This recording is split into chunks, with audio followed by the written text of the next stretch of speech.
Our analysis to date found that the revenues to the new city would not be sufficient to cover the operating expenditures. The general fund shortfall in the 7th year would be about $7.6 million. I mentioned on the screen here that this is before pre-SB 89. I'll talk about that a bit more in a moment. There are various ways that the new city could fill that funding gap.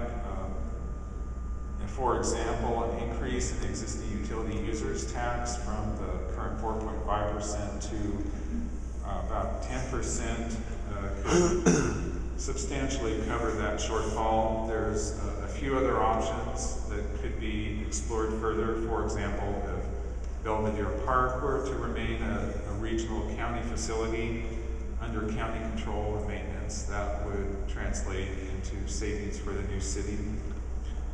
Potentially a garbage collection franchise fee, which is typical of other cities, could also raise almost $1 million.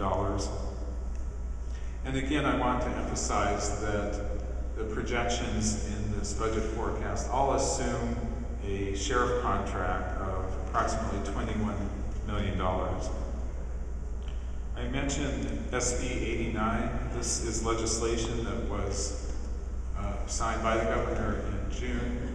It happened at the very end of the budget negotiations. It essentially eliminated $6 to $9 million of revenues that we had originally included in our analysis. Now, as a result of that last-minute change, we've done some additional analysis to show the effect of that loss, but it is substantial. It affects not only the incorporation of East LA, but also significantly affects other recently incorporated cities as well.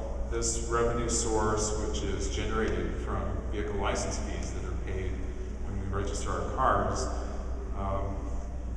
was a significant portion of these newly incorporated cities' budgets, and they were basically eliminated and used to help balance the state's budget.